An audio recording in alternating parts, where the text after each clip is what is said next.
Welcome to Cryptic Accounts, a podcast by paranoid people for paranoid people. And this week on the show, we'll be covering Valiant Thor. I'm Patrick Ryan, joined by Dennis Chaney. Hi, Dennis. Hello, Patrick. Thank you, everybody, for listening. Do us a favor, like, share, subscribe. If you're on YouTube right now, just go ahead and click that subscribe button. That would be awesome. We really appreciate it. Thank you for listening. I got a doozy for you this week, Dennis. It sounds like it, um, but as always, I'm very appreciative. This is something that I mean, personally, between us, I've been kind of telling you about off and on for a little while because this is one I've been looking into for a little bit now, trying to This figure has out. been a project. Yeah, Yeah. kind of trying to figure out how I feel about it, how to kind of tie it together. Um, and you're gonna see. Let's just get into it. Okay. So the line between what the world would call a space alien and what others would call an angel or a demon is kind of blurry. Angels share imaging status with humans of God the Father, and while we represent God in the visible realm, they represent God as spirit beings in the invisible spiritual realm. So, when the question is asked, is there extraterrestrial intelligence? The answer is patently yes, I think. I mean, Yeah. Well, if you there believe in angels, yeah, if you believe in angels and if you believe in aliens, like they're both not earthly, so they are they would technically be ETs. they're intelligence that's not of this world.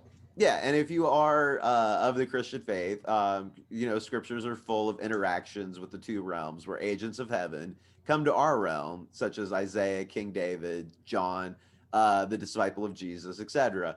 Also, Enoch and Elijah are brought to their realm without ever actually dying or anything. They just leave Earth, Right. which, I mean, if you take away the element of the Christian faith of that, that's like an abduction.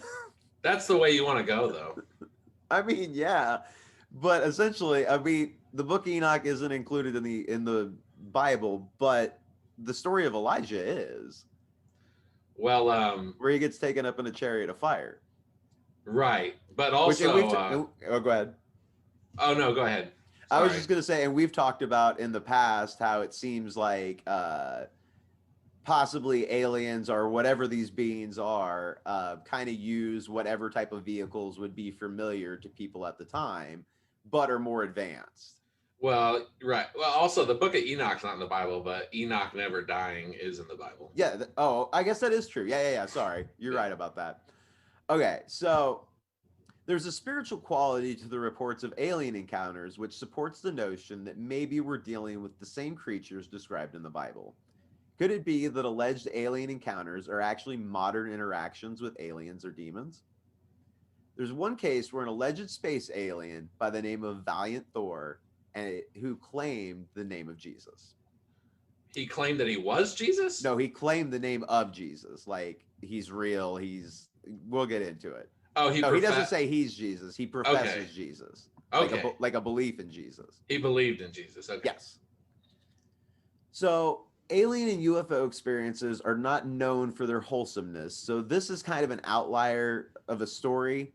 Dr. Frank Stranges co-authored a book in 1967 called Stranger at the Pentagon, where he makes a number of claims about Valiant Thor, a fabled figure that ufologists are likely familiar with. He updated the book multiple times over the course of his life. Stranges was a minister, a chaplain, acclaimed federal marshal, author, and president of the International Evangelistic Crusades denomination, as well as the International Theology Seminary of California. Stranges also had degrees in criminology, theology, and psychology, but I couldn't find anybody else that did. It's kind of hard to find any information on whether those claims are valid. Huh. I thought claimed federal marshal was pretty interesting. Well, that was another one. I forgot to put the detail in here, but he like claimed to be a federal marshal in a county in California that didn't have marshals. So it's questionable whether that part's true or if maybe something got screwed up in details. He died in 2008. Well, the county everywhere has federal marshals I don't know. because they're Again, federal. I think I left it out because I tried to validate it in different ways. If it was a thing that count, it does. It's not So it's anymore. it's questionable. It's questionable as the main takeaway from this. Like some of his stuff that I don't know. I don't want to discredit him right at the get go, but I'm just kind of putting it out there. There's kind of maybe some discrepancies about who this guy was exactly. All right, I'm down with it. So, an account that was noted in Strange's book is from Harley Andrew Beard, who was the nephew to late Rear Admiral Richard R.E. Beard of the United States Navy. So, we're going to kind of get into what he wrote. Like, a lot of this stuff is actually pulled from Strange's book, um, The Stranger at the Pentagon. So, okay, so this is Harley Andrew Beard talking or writing in 1956 into It's 57. Bird, by the way. I just want to say it's Bird. Okay, Bird, sorry. Yeah. In 1956 and into 57, Harley Andrew Bird lived in Washington, D.C., only a block away from JFK. He held a security position at the Pentagon during a successful tour with the U.S. Naval Ceremonial Honor Guard. He had met with astronauts Glenn Cooper, Wally Schirra, who were the first wave of successful space travelers. He had met with the Queen of England several times at the airport, as these were some of the duties he had performed as a young officer in the Navy. After carrying the two-star flag at the funeral of his late uncle, Rear Admiral Richard E. Byrd, he was recommended for a security clearance and was granted top secret clearance after a lengthy 6-month background study, a B1, which was completed in 1957. After being transferred to the chief of naval information, CHINFO, he worked in the security clearance section before being indoctrinated into the branch office of the Air Force called Project Blue Book. It was a joint service office, that is, 2 Marines, 2 Army, 2 Navy, and 3 Air Force officers. Now, Project Blue Book was one of a series of systematic studies of unidentified flying objects conducted by the United States Air Force. It started in 1952, the third study of its kind, following the projects Sign and Grudge, which were in 1947 and 1949, respectively. A termination order was given for the study in December 1969, and all activity under its auspices officially ceased on January 19, 1970. Project Blue Book had 2 goals: to determine if UFOs were a threat to national security and to scientifically analyze UFO-related data. Thousands of UFOs were reported, collected, analyzed, and filed. As a result of the Condon Report, which was in 1968, which concluded that there was nothing anomalous about UFOs, and a review of the report by the National Academy of Sciences, Project Blue Book was terminated in December 1969. The Air Force supplies the following summary of its investigation. But in March 1957, they received I'm sorry, I think I've left out what the summary was. It was basically they didn't find anything. I can cap that part off pretty quickly. They said they didn't find anything after all that time. The 3 different projects, years and years and years of studying, nothing. It did nothing. Nothing was anything, you guys. No big deal. I think that was the project where the famous swamp gas thing comes from. They had called one of the sightings swamp gas. Weather balloons, stuff like that. It was all written off as stuff like that. There was like 1% of them that they were just like, well, we can't explain it. But yeah, there was like an other, nothing. Yeah. Right. So, okay. So in March of 1957, the Project Blue Book had received an urgent message from the Alexandria VA Police Department. The message indicated that 2 of their on-duty police officers had met an alien with their guns drawn. A thought transference quickly convinced them that the alien meant them no harm, and he was ushered into the backseat of their patrol car. So he doesn't talk. Let them take him? All right. No, he wants to go with them. All right. So he uses telepathy. Take me to your leader. Yeah, basically, I want to go meet the president. Right. So he gets in the car, he goes with them, and after crossing over to Washington, D.C., They were met by the Secretary of Defense, along with 6 of his staff members. The introduction he held from something called the High Council worried them because, though not written in any earthly language, their minds were given power to properly translate the inscribed message.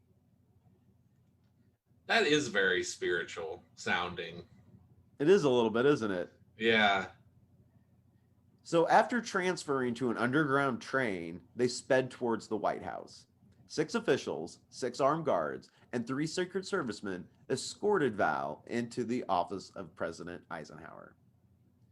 These accounts are from 2 men, both compiled by Frank Strange, as I said, Dr. Frank Strange, as I said, in his book, The Stranger at the Pentagon, of his personal account and that of Harley Andrew Bird. So, from behind the desk, the president rose while the Secret Serviceman remained nervous and uneasy. As he extended his hand to shake that of the president, the Secret Servicemen drew their revolvers and pointed them at Val. Following the nod of the president, they reluctantly lowered their guns.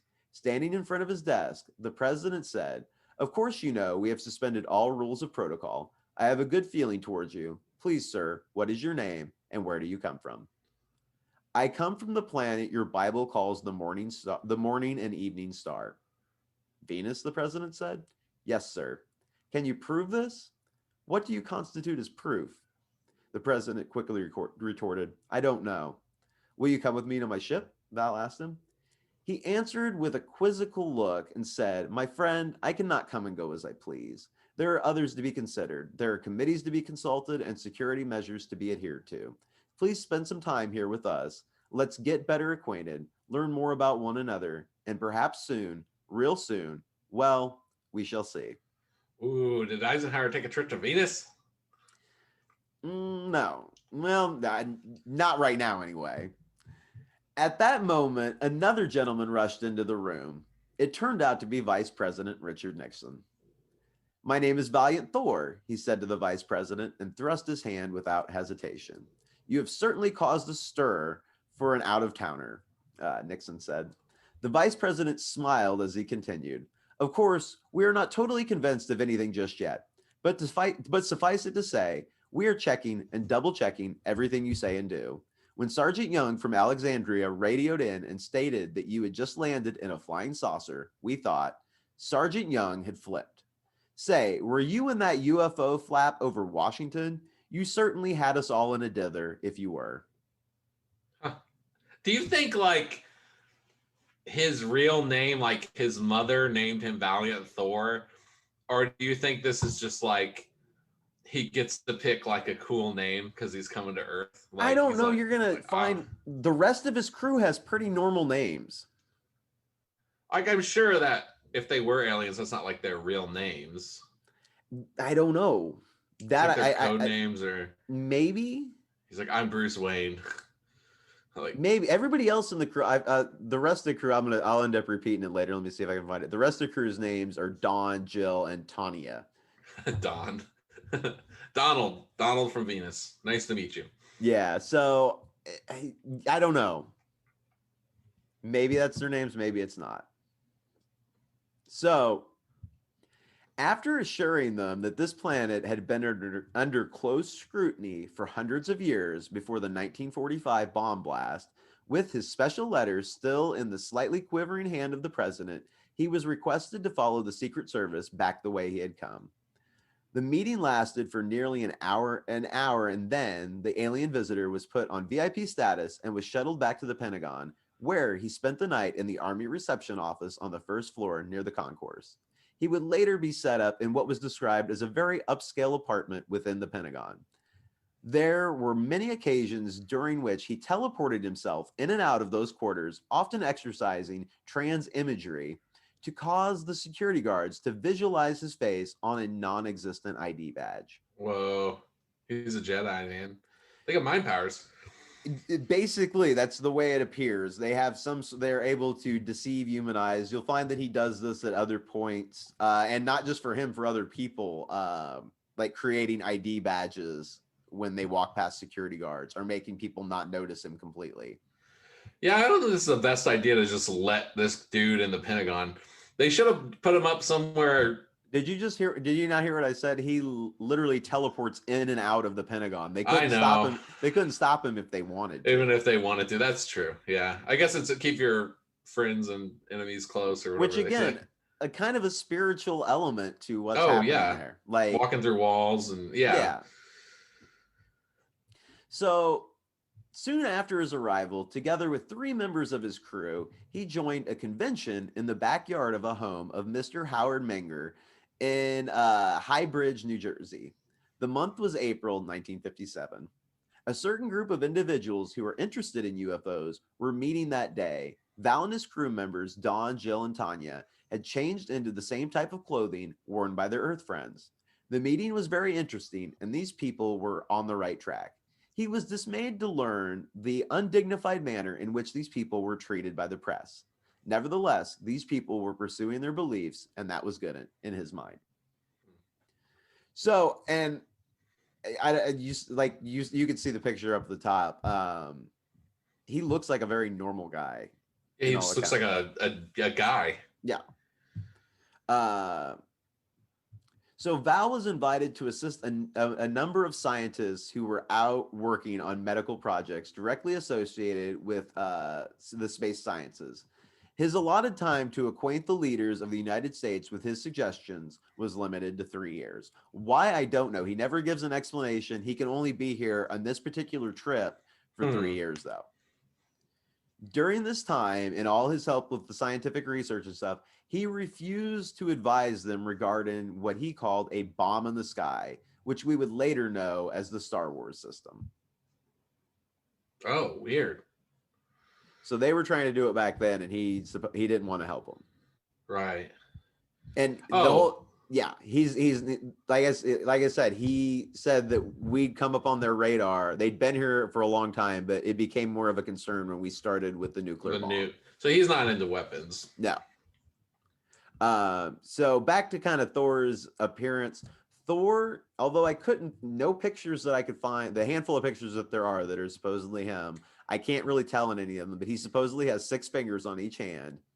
He has an oversized heart, one giant lung instead of 2, copper oxide blood, much like an octopus, an IQ off the scale and could be estimated somewhere near 1,200 points. He could speak 100 languages fluently, including alien languages, and he was said to have a lifespan of 490 years. Whoa. What's the deal with the octopus blood? I don't know. I didn't research it a ton. That was several things I read pointed it out, though. Interesting. I like the one giant lung. I think they're just saying that it's like an octopus, that type of consistency. I don't know that there's anything special about it. He's really an octopus in disguise. He might be an octopus. We're not ruling it out. So in Val's apartment, he was able to maintain communications with his ship and was kept informed of the growing world tensions. His uniform underwent rigid tests at that time. By today's standards, they would now be obsolete, though. They attempted to penetrate the material with a diamond drill bit, but it snapped under pressure. Acid rolled off the uniform and burned a hole in the floor. They fired a high-velocity rifle at the uniform, but it failed to pierce it. The report to the president read, physical appearance, soft, silver, and gold lustrous. Fabric, unknown. Weight, 6 ounces total, including boots. The cut of it was close-fitting, like a tunic. No cuffs, pockets, buttons, zippers, clips, or hooks. An RXT2 test, which I'm not sure what that is. I should have looked that up. But determined it was indestructible. Finally, a bright. Well, that doesn't sound obsolete. What? That sounds amazing. That doesn't sound obsolete. No, they're talking about the tests. No, I'm talking about the tests with that. Like, the tests were obsolete. Like they tried to cut it with a drill bit, like a diamond tip drill bit and stuff. Like, I don't know what we do now that would be more advanced. We developed better scissors, and we finally defeated it. And we finally figured out how to defeat this garment. Just took some good scissors. Finally, a bright-eyed colonel escorted Val to a place where the final test would be performed. Val looked at the laser instrument amusingly. Upon command, The laser aimed a fine line of intense light amplification by stimulated emissions of radiation. The colonel began his discourse that this device contained a crystal synthetic ruby in which atoms, when stimulated by focused light waves, amplify and concentrate these waves, then emit the beam. It's weird how we, like, an alien comes down, we're testing his stuff, and we're like, this colonel's like bragging about his A laser. Yeah. This is our laser. This dude literally just came from Venus. It's like when a little kid shows you something like yeah, it's like, oh, that's cute. You're so cute. Look at my Hot Wheels car. As the colonel continued to speak, his smile gave way to utter dismay, the ray being totally ineffective against the garment. He babbled on long after the laser had been turned off. He reiterated how powerful the U.S. had become since splitting the atom.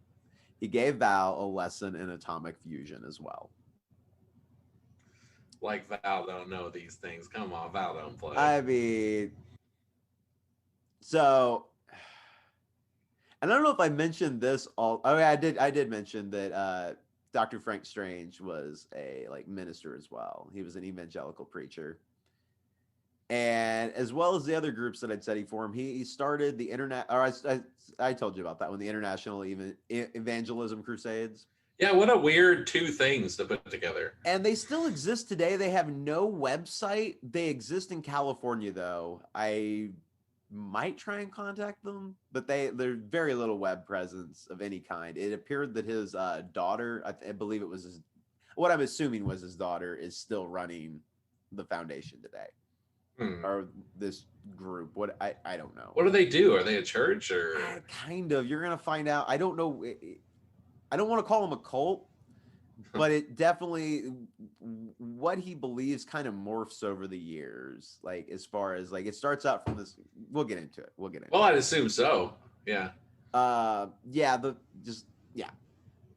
Let me get in. Once we get into everything Val tells him about his religious beliefs, then we can kind of talk about the way Frank shifts over the years. So, okay.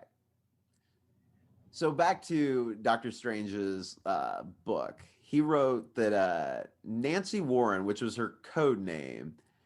Okay, so I completely lost my spot. So Dr. Strange claimed that at some point in 1958, okay, so this is where Dr. Strange is coming into the story finally. So Val's been here for over a year at this point. Frank has come into possession of a photograph, that photograph that I showed you earlier. Yeah. Of a space alien that he was told his name was Valiant Thor. And his second command, a female named Jill. Dr. Strange is showed. I really would just want to call him Dr. Strange. I really do. It's so hard for me to put that S on the end of his name. He'd show off the image at UFO conferences and claim that Val Thor and Jill were extraterrestrial beings from the planet Venus. Now, this behavior, as it went on, attracted the attention of authorities, and eventually Dr. Strange's was contacted by a Pentagon insider who went by the code name Nancy Warren. So Nancy Warren attended the lecture / service, which this is him writing, which I conducted at the National Evangelist Center, pastored by Dr. John Mears in Washington, D.C. Following the conclusion of my talk, she approached the platform and asked to speak to me. I had no personal knowledge of the picture other than what I had been told by the photographer. We borrowed the pastor's study, and she asked me if I would like to meet the man in the photographs personally. Of course, I answered her with a resounding yes. Those familiar with the Pentagon know that the normal traffic flow approaching it is to the right. We drove to the left. I knew then that something strange was going on. We had to stand in line to pass by a security guard. First one, then the second. Quote, visualized an identification badge on my lapel. This utterly amazed me, and I felt that at any minute I would be picked up, handcuffed, and thrown into some jail somewhere. Nancy left me standing in front of a door which contained no markings. As the door opened, I walked in and stood on the threshold. My stocky form shifted from one foot to the other as I cleared my throat. The three men in the room were completely unaware of my presence and ignored me. I was puzzled to say the least. Later, I would find out that Val had clouded their minds and rendered them oblivious to the entire session. Either that or you getting punked, bro. This is Maybe. some weird stuff. Yeah. They just continued to work. Being a minister of the gospel of Jesus Christ, as well as a student of the Bible for many years, coupled with my experience as a special investigator, I felt as though my senses were functioning properly and that I knew exactly what I was about to do. I was on my guard for fakes and frauds. In walked a man, about 6 feet tall, perhaps 185 pounds, brown wavy hair, brown eyes. His complexion appeared normal and slightly tanned. As I approached him, he looked at me, and it was as though he looked straight through me. With a warm smile and extending his hand, he greeted me by name. Hello, Frank. How are you? His genuineness astonished me, but quickly I understood. As I gripped his hand, I was somewhat surprised to feel the soft texture of his skin, like that of a baby, but with the strength of a man that silently testified to his power and intensity. His voice was very strong and mellow. It was filled with purpose and character. I again looked around the room to see whether the other men would say or do anything. They were still working as if I weren't there. I noticed that he was wearing the same type of clothing I was. When I asked him if he possessed any other clothing, he said that he had given several officials a garment so that they could run tests on it. Then he proceeded to a closet and produced a one-piece suit that glittered as the sun, which streamed in through the window, as the sun streamed in through the window and hit the fabric. I thought it looked like liquid sunshine. I asked him about the material from which it was made. He answered, "It is made of material not of this earth." The general appearance of the suit was of all one piece, even down to the boots. It contained no buttons, zippers, or snaps. I asked him how it held together. He demonstrated by holding the front together and passing his hand over it as if to smooth it out. I could not even locate the opening. It was held together by an invisible force. Hmm. He indicated that his race of people lived and dwelled underground and that many of the planets throughout the universe sustain life in this same manner. He also mentioned the waves of aliens who would land around the world to help with Earth's seemingly insurmountable problems. He stated that a group from a distant planetary system would be coming to give aid and data to help the Earth's progress. Oh, I don't like that. It sounds like an invasion. Does it? Have you ever seen V? No. Oh, the aliens come in that. They're like, oh, like, here's all our medical technology. They're like, they always start this way, man. Yeah. I mean, yeah. It seems To, very likely. Why would yeah? What's the to, ulterior motive? What else? What do you get out of all this? to serve mankind. Exactly. Right. I traveled all this way to do things just for you. It's a cookbook. Yeah. So Frank goes on to say that Val told him his purpose in coming was to help mankind return to the Lord. He spoke in positive terms, always with a smile on his face. He said that man was farther away from God than ever before, but there was still a good chance if man looked in the right place. He told me he had been here nearly 3 years and would depart in just a few months, claiming that he would not use force to speak with men in authority in America. He was happy to consult with them at their invitation. He further stated that thus far, only a few men in Washington knew of his existence in the Pentagon. Well, he didn't do a very good job.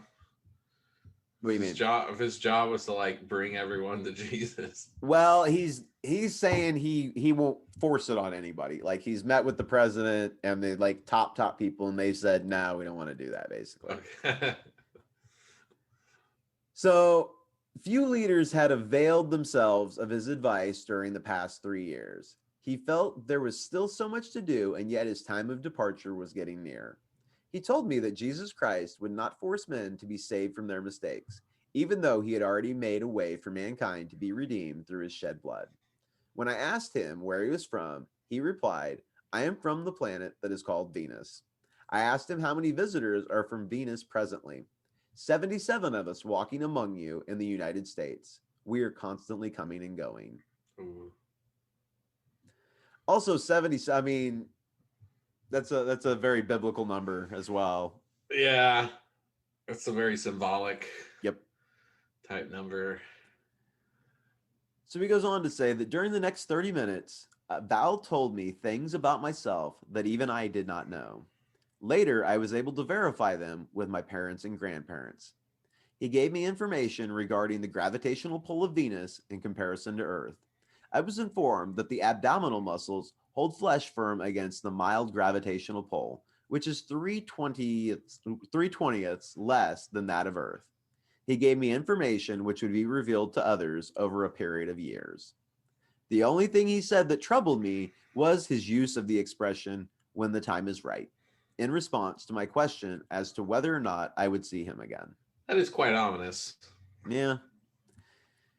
He also had a lack of fingerprints, which intrigued me. And I had been involved as a because I had been involved as a private investigator for some time, even working at times on loan to some of the government agencies. I had learned the science of fingerprints with the impression of the lines and whorls on the inner surface of the last joint of each finger on the human hand. He had told me that all Earth people were thusly marked since the fall of Adam in the Garden of Eden, during the very dawn of civilization as we know it today. He began to prepare me for the road which lie ahead. It would not be an easy one. There would be adversities, organized attempts to both discourage and discredit me, but the reward had proved to outweigh these trials, which continue even to this day. We also discussed the merits of Jesus Christ, how he gave his life freely, so that men could enjoy the benefits of eternal life. I questioned him about a Bible on Venus, and he assured me that a personal unbroken fellowship with the quote author did not necessitate the printing of a book. He So they found never it, fell. yeah. Also, our fingerprints are like prison numbers basically because of the fall is what I'm reading here. I kind of feel like that's what he's saying. That's crazy. All right. Like that was like you guys messed up, so now you got these marks on you. Ooh. So he found it amusing that many theologians, attempt to discredit both Jesus Christ and the Bible. The very God many have said is dead continues to lavish them with all good things. Perhaps they will, in time, permit the spark of divine light to again illuminate their troubled hearts. In answer to my question of what he thought of Jesus Christ, he said, I know that Jesus is the Alpha and the Omega of yours and everyone else's faith. He today has assumed his rightful position as the ruler of the universe and is preparing a place and a time for all who are called by his name to ascend far above the clouds to where his power and authority shall never again be disputed. I believe that Jesus Christ is the wonder of wonders and changes not. No, not forever and ever. All right. I want to like this guy, but what if he's just like a really clever Mormon missionary who like got his way into the Pentagon? Like, what's going on? This is just so different than everything else you hear, like with aliens, man. Yeah, and it sounds really nice. And the only real gripe that I found, and I kind of see it, I don't know that I fully agree with it, is the part where he says, and everyone else's faith.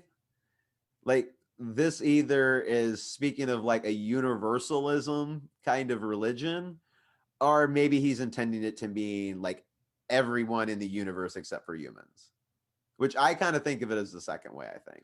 Oh, I don't know. I mean, I know we're not running a theological podcast here, but No. to the extent I've heard it argued by like theologians and really more apologetics people that to the extent that there's any good in like other religions, it's like all truth is God's truth, right?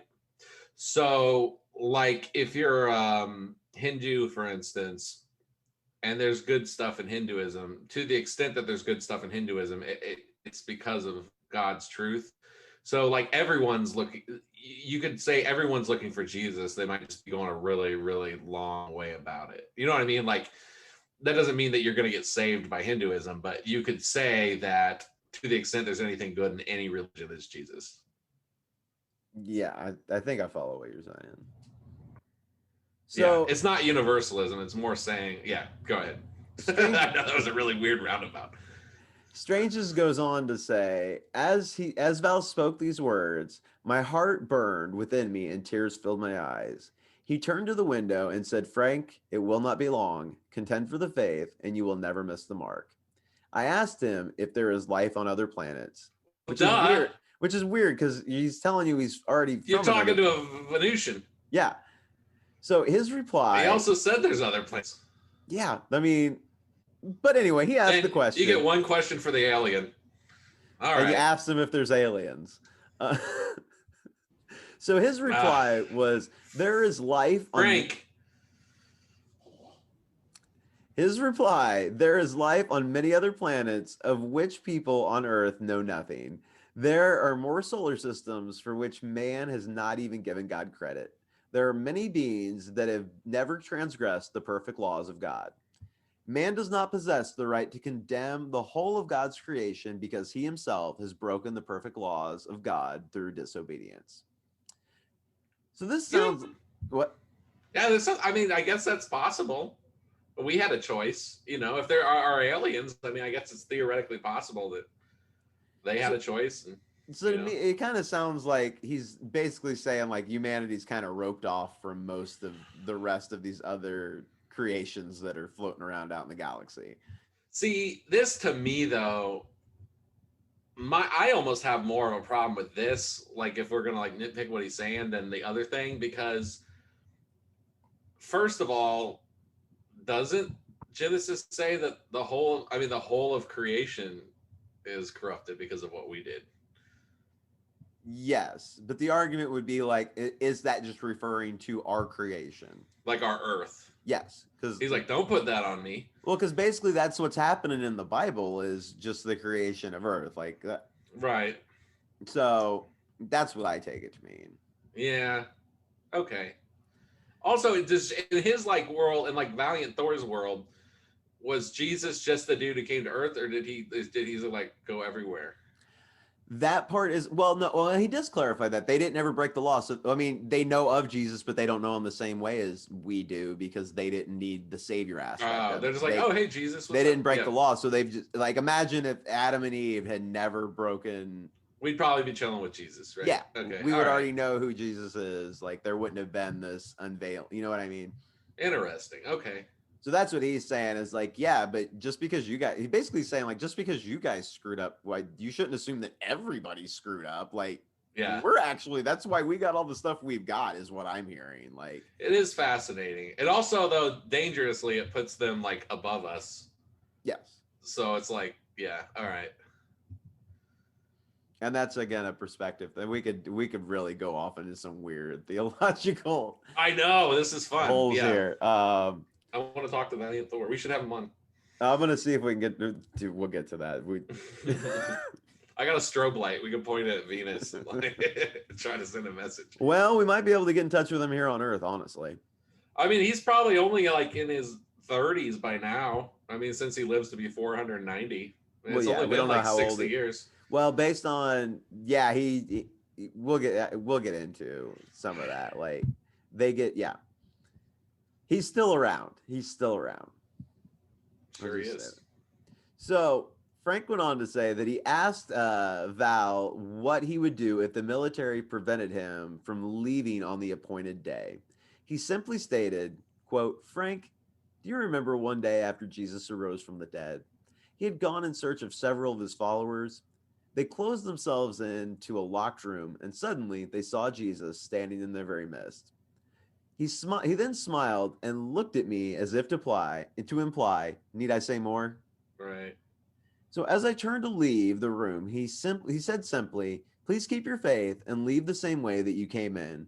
Continue to seek first the kingdom of God and his righteousness, and all other things will in time be added to you and yours. Goodbye for now, and God bless you and keep you always." I left the meeting astounded, greatly encouraged, and yet with a heavy heart, knowing what the future would hold. I began to wonder who would believe me if I ever told of this strange encounter with a man from another planet. I first considered not repeating this extraordinary story, But the more I thought about it, the more I prayed about it, the more I felt that it would bring a great blessing to those who would hear and read it. This interplanetary traveler possessed a wealth of knowledge, not only about science and God, but also about me. He stated that my book, Saucerama, could not have been written without heavenly guidance, which that book was basically he went over like a bunch of different like UFO encounters basically and kind of did research on their own. Kind of in an aspect kind of what we're doing right now. Yeah, yeah, He I know. he was doing that in like the 60s. Interesting. Man, I wish this guy was still alive. His podcast was great. You should check it out. He had a podcast? No. Oh, yeah, okay. in the 60s. Well, he died in 2008, you said. No, yeah, I don't think he did. He has been interviewed multiple times. So like there's interviews you can find of him. Because again, he was talking up until he died, basically. Like he didn't really ever shut up about this. He kept on talking about I think we would have liked this guy. Yeah, like I said, we may want to try and reach out to some of the things that he was involved in because they're still going. Huh. We're gonna end up I don't know that we're gonna just. Yeah, I was gonna say, let's get through the episode and let me tell you everything about all this before you make any decisions about wanting to go. I didn't say join a cult, but make any rash religious decisions. All right. So Val's instructions were to leave Washington, D.C. no later than March 16th, 1960. So Val's got to be gone. That meant that there was less than 3 months during which he could confer with scientists, politicians, military men, and the like. All missed his point entirely. They were all filled with self-ambitious and cared little for the pressing needs of mankind. His efforts to bring about an end to the sickness and disease that plagued this planet were met with pathetic refusal. He was told over and over that his presence and his ideas were a threat to the political and economic structure. Certain religious leaders were also fearful of losing a grip on the people in the event that his presence was admitted on an official level. It was very disheartening that the administration failed to lay hold of such information that would change the course of human activities for the good because of economic reasons. Which that doesn't sound like any government here on earth at all, that they would pass up good things for the general public for economic and power reasons. Right. So right here, this is where this story becomes unbelievable for me personally, because obviously. Oh yeah, because we would obviously. My biggest thing is I still don't trust this guy. Val. I mean, I'm still giving Frank a chance that the story's true, but I don't trust Val. Yeah. He does seem just a little too nice, doesn't he? Yeah. And also it's not adding up that like if everything he's saying is true, it just doesn't add up that Jesus would let like this person who never fall come from another planet to like fix us technologically. I don't know. It's just it's weird. Yeah. It sounds very like he's exploiting our beliefs, basically. Maybe. Yeah. To me. So Frank goes on to say the security regulations were very tight, but despite the fact that they knew he would come and go as he pleased, they delighted in playing their game. Val had vowed not to use force, and so another course of action would be necessary if the information which he had to relate would be disseminated. This is the reason why he contacted men of godly character and strength around the world. Many are presently working in close contact with Val and other members of his crew. And he was saying that up until, pretty much when he died. Ugh. What are they? Okay. So Val's last meeting with the president did not reap any lasting results. He wanted to let the world know of his proposed plan, but the Secretary of Defense and the head of the Central Intelligence Agency, as well as military chiefs of staff, were opposed to his suggestion. The president attempted to effect a joint meeting before the General Assembly of the United Nations as well, but this plan was also rejected. He was informed that the UN would receive a special press brief in the form of a memorandum to the Secretary General no later than February 7th, 1966. We're setting that stuff out. So we'll get that to you in about 6 years or so. Did he meet JFK also, or just Eisenhower? No, I don't believe he met. Oh no, the election was in 1960. Oh yeah, so JFK wouldn't have been president yet. Okay, Yeah. never mind. Sorry, I was off by a year.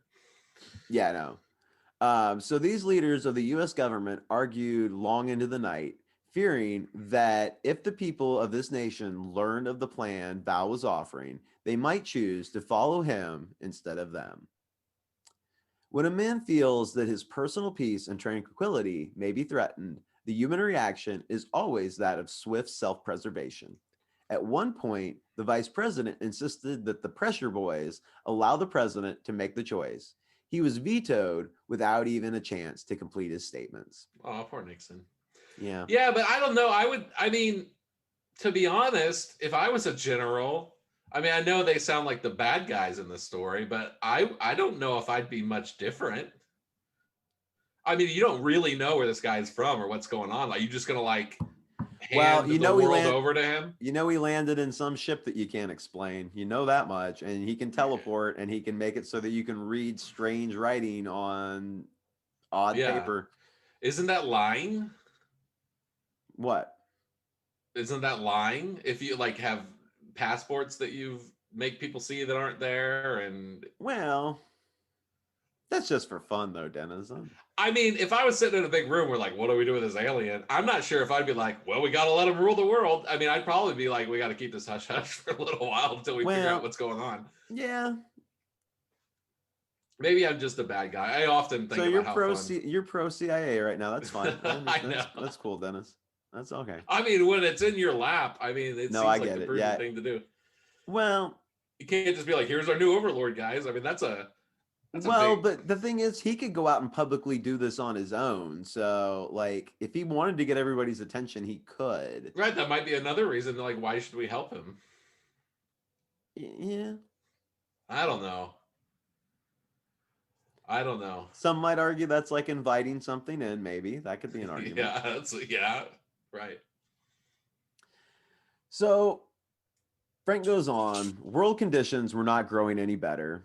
Much international pressure was being brought to bear upon the administration. They fought diligently and enforced rigid regulations with stiff penalties for revealing Val's presence. Even a major newscaster who inadvertently learned of his visit through one of his paid informants was silenced by none other than the CIA, which has consistently disclaimed all knowledge concerning UFOs. Well, until now. Right. That's a more recent thing, but as he was writing all 50 this, years later. Yeah, I think he wrote the last version of, like, he updated the book several times throughout his lifetime. I think he updated it 4 or 5 times, and the last one was maybe 20 years ago. So he goes on. Meanwhile, they maintain secret files that could actually prove the existence of intelligent life in the universe beyond all doubt.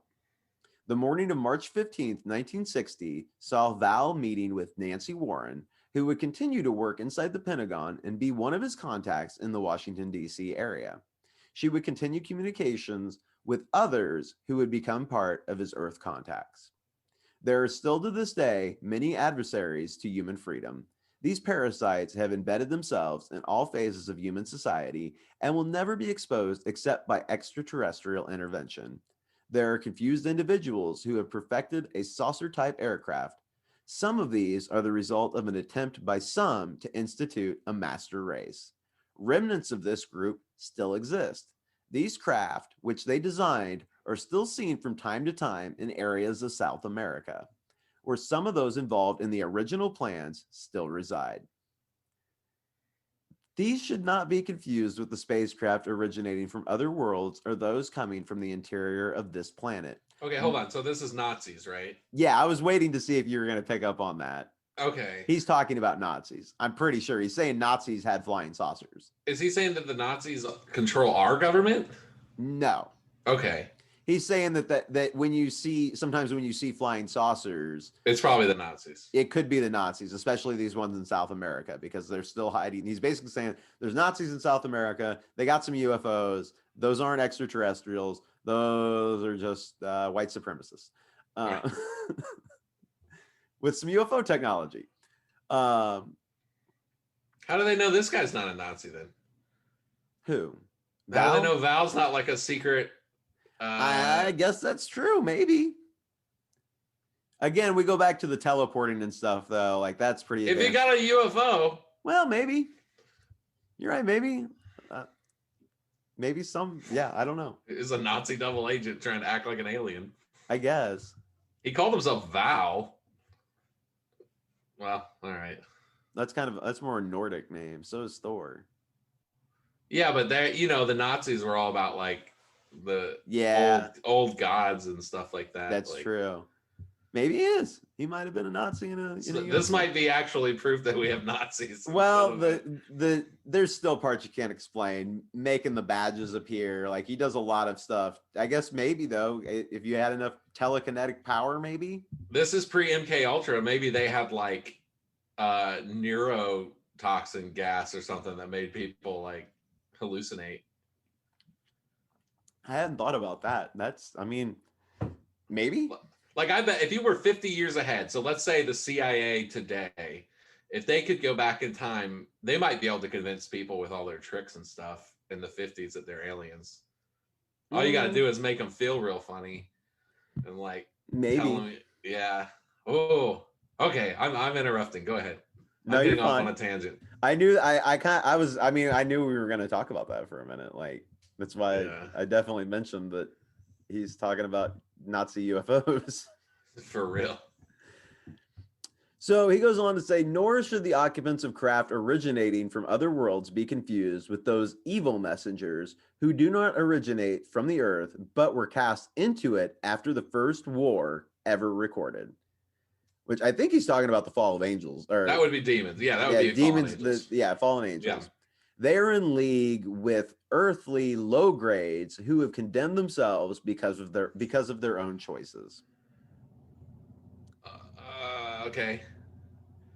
Like the Nazis, or are we just talking about sinners or whatever? I think he's talking about the Nazis there. So the Nazis are in league with demons? Yeah, that's basically what he's saying. Who saying. Also have UFOs? Yeah. Okay.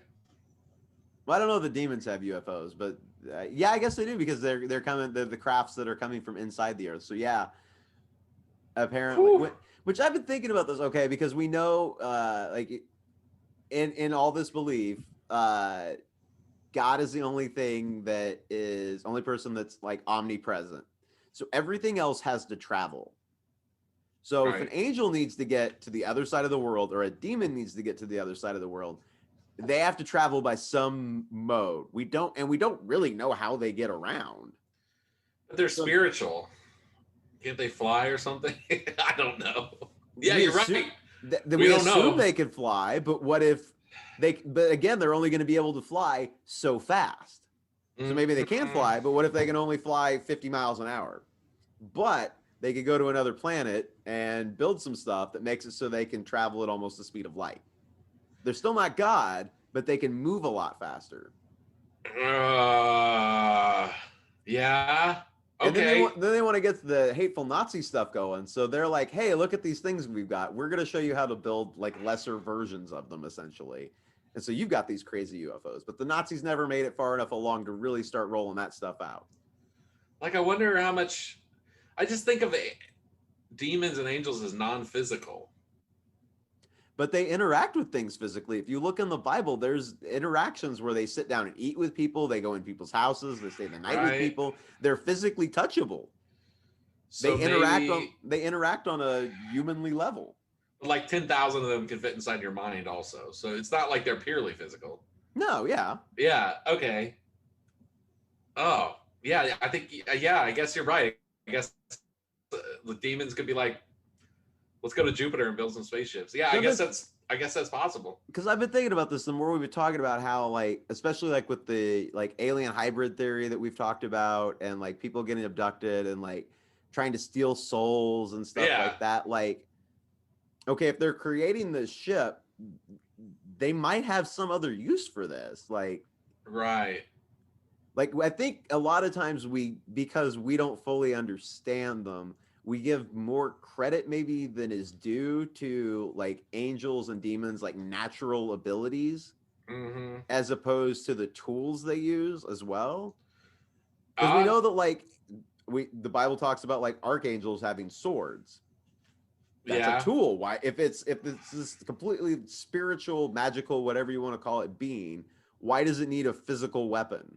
I guess if the Nephilim were demons too. Yeah. And they were sleeping with women. And you made a good point about the eating.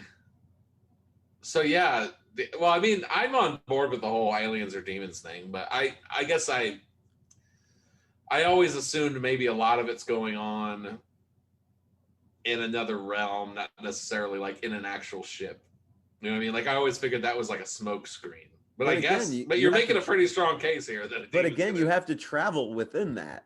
Right. And if there's really stuff going on like other sides of the galaxy, again, we go back to, well, we don't know how fast they can physically travel on their own. Does this guy think Jesus has like a planet?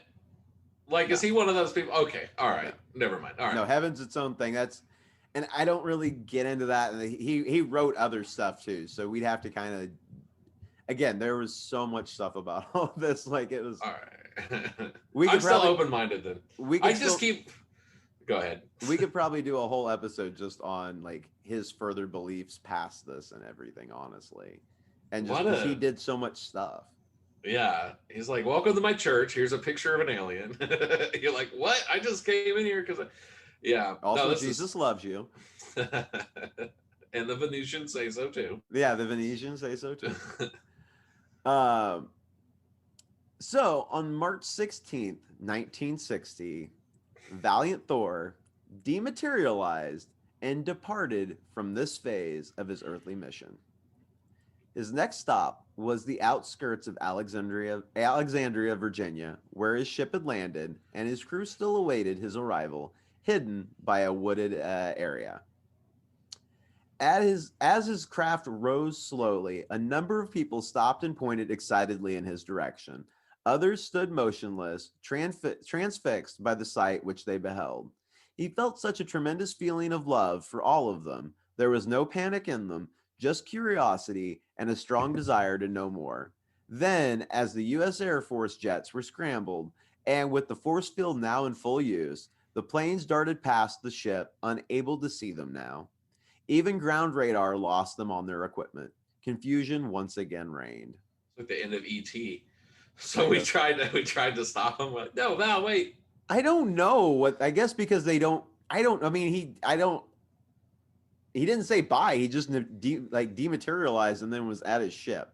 Yeah, he told us. So it may have just been that they were getting reports of something that was just the Air Force responding. I don't know. Maybe they thought he just went out for his normal teleportation, whatever he does. I think he told them he was leaving. Maybe he didn't. Maybe Strange just doesn't ever clarify whether everybody was aware or just he was aware that Val was going to leave at a certain time.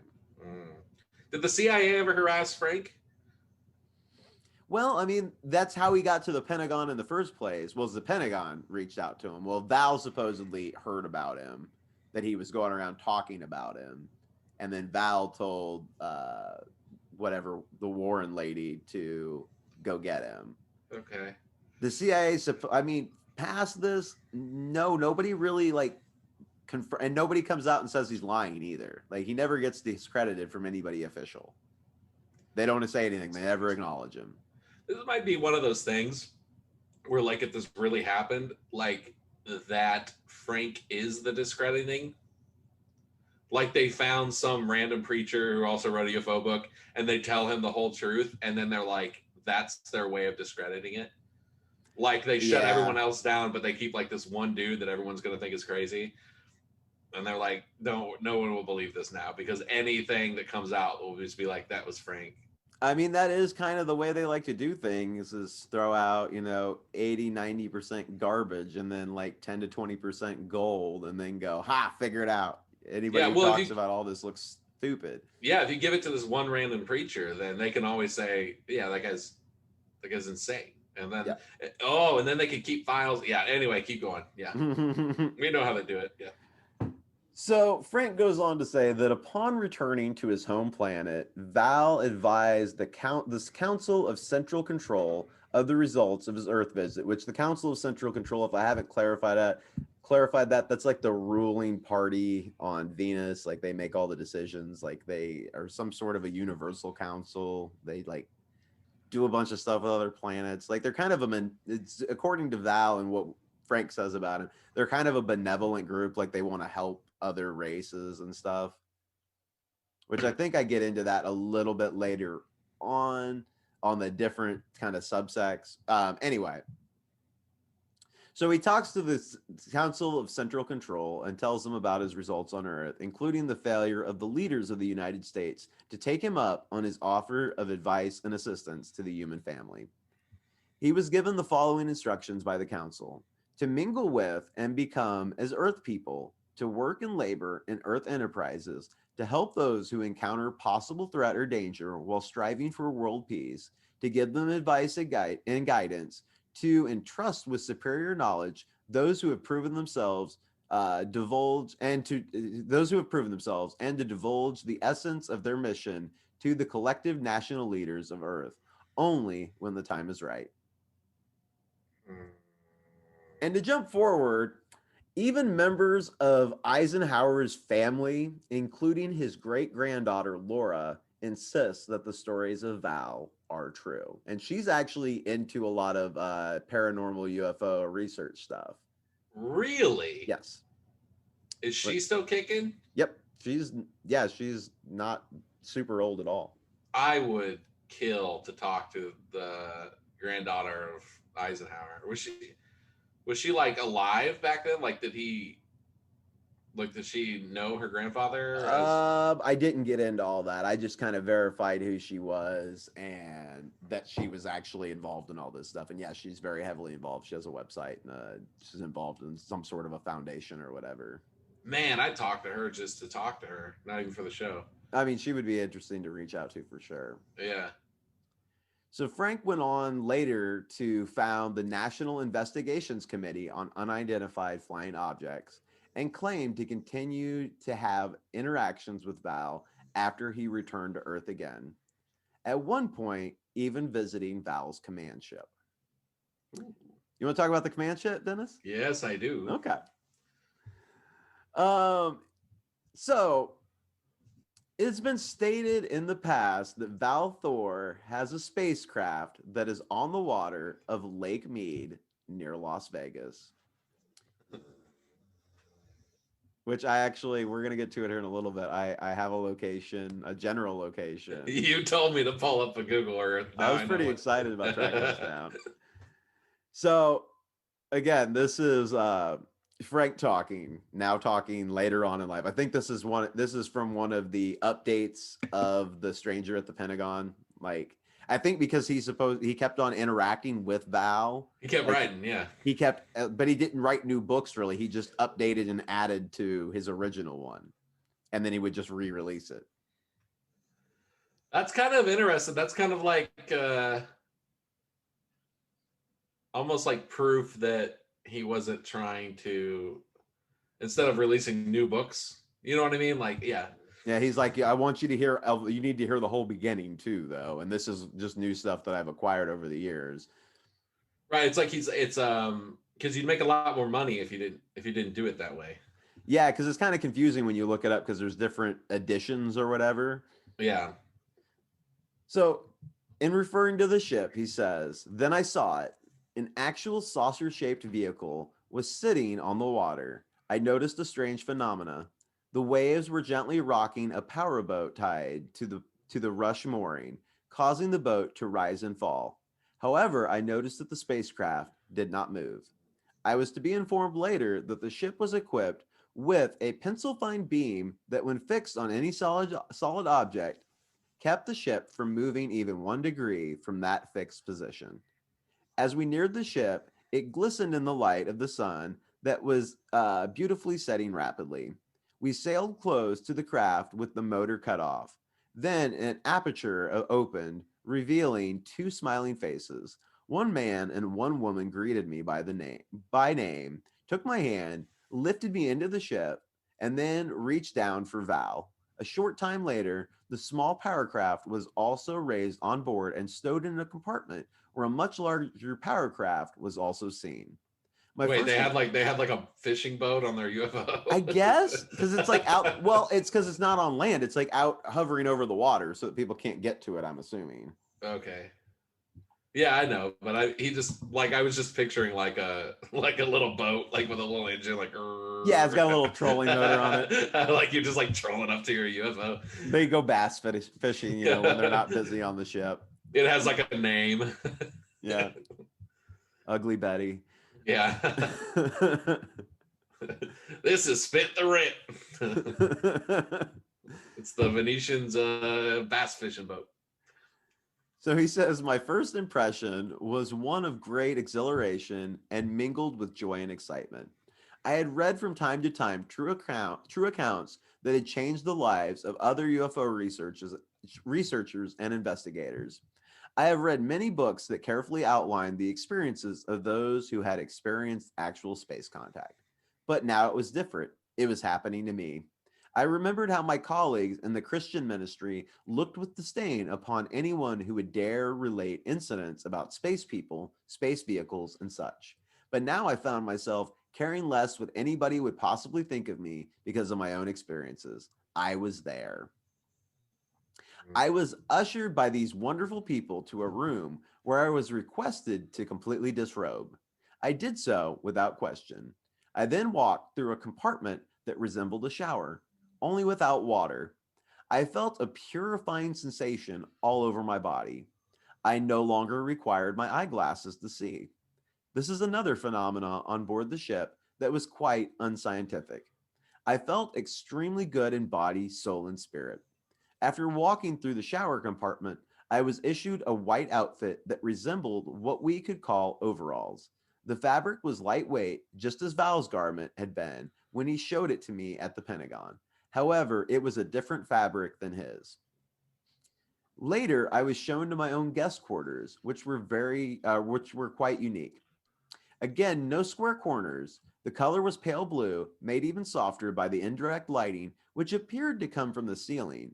Walking across the floor was like standing in the thickest, puffiest clouds you can imagine. It seemed to fit the form of your feet as you walked. The room actually looked quite bare when you first walked in. Everything to serve your needs was located in the wall, and with the push of a button, it was at your service. That's very 1960s. I know, right? Yeah. The bed, the desk, all at your fingertips. A view screen was visible in the wall at eye level as you sat in the chair provided for your complete comfort. One amusing incident occurred when the needs of nature had to be attended.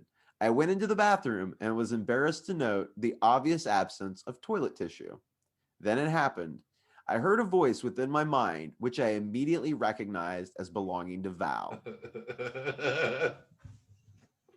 The aliens are like telekinesis telling him where the toilet paper is. So they're like watching him go to the bathroom, essentially, and they know what's happening. All right. Val awesome. said, Frank, look to your right. You will find 3 buttons. Push the first, then the second, and then the third, in that order. And do not push them out of order. You do not want to know what happens on the alien toilet when you push them out of order. He says, I could hear Teal's laugh. Teal was a pretty space lady. As I proceeded to press the first button, the sensation was that of a rapid, warm wind similar to a jet of air, blowing beneath the seat. The process entirely crystallized the waste matters and caused it to drop for me. Then the second button was another jet blast of a different pressure and temperature. Finally, the third button. This produced a pleasant, fragrant substance that made me feel as though I had been washed, cleaned, powdered, and perfumed. As I came out of the bathroom, no one paid any attention to me, although I had a strong feeling that everybody in the room knew what had just happened. Awkward. Awkward. Suddenly, Teal broke the silence by saying, well, do you want to take one home with you? A few of them laughed and went on about their business. After meeting privately with Val, I proceeded to sleep for a few hours in the morning. Val drove me back to San Diego, where I again boarded a plane bound for Los Angeles. So the spacecraft that Val Thor has on Lake Mead is parked in a certain place, and here is some information about it. So to your map, Dennis. All right. Parked near the shore of the westernmost reach of Lake Mead, east of Las Vegas, Nevada, is Victor 1, a spacecraft from an extraterrestrial culture in which the name Commander Valiant Thor is prominent. This is the craft which he commands and uses as his home on Earth. You said Victor, the easternmost part of Lake Mead. what did I say? Westernmost, east of Vegas, westernmost part of Lake Mead. All right, I'm there. I'm looking, man. Keep going. It's northwest of Hoover Dam and southeast of Nellis Air Force Base. It's northeast of the town of Henderson, Nevada as well, and south of Gypsum Plant.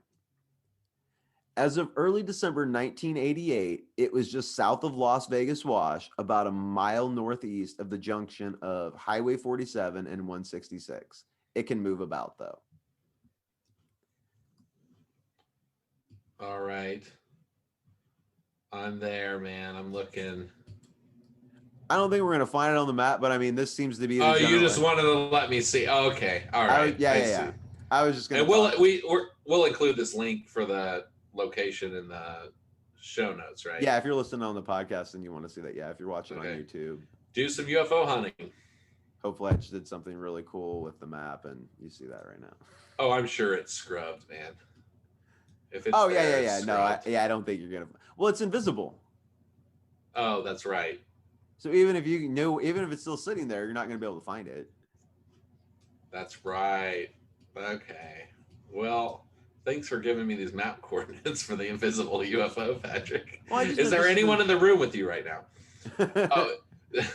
Valiant Thor is here right now, but you can't see him. We have Valiant Thor on the show. Valiant Thor, what has been your experience in the year 2020?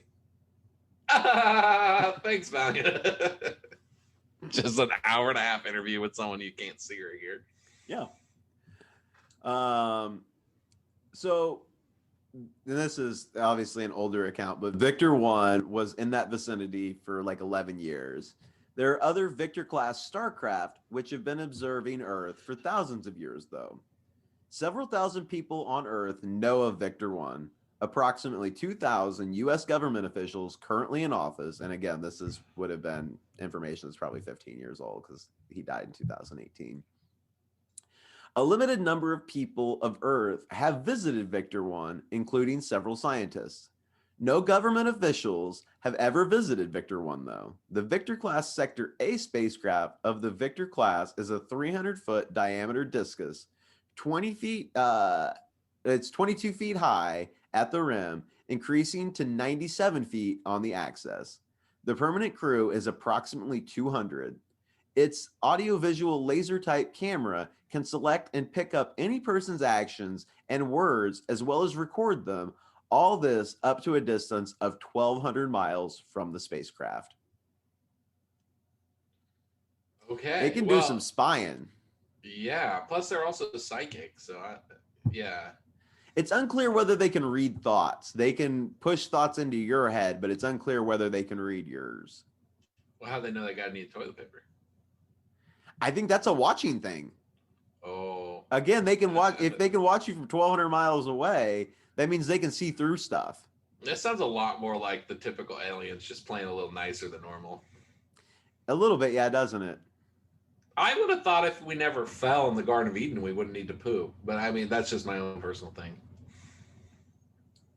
It doesn't say whether we would or wouldn't. There's no real reference to That's true. make that argument either way. And maybe it would have just been more pleasant. Let's move on. There are presently about 450 persons under surveillance by Victor 1. Only 20% are of a positive nature. The rest present some kind of threat to the planet. Approximately 103 Victor-class spacecraft are on or near the surface of the Earth, active between some 287 locations, which there was a big list, and we could spend a whole bunch of time looking up where we think these different craft are. But like a bunch of them, I had a list of like different countries and general locations. think he's Uh, fine. yeah. The first Victor-class ship visited Earth nearly 6,000 years ago. When Albert Einstein's four papers of technical development first appeared in 1905, the need for close scrutiny increased.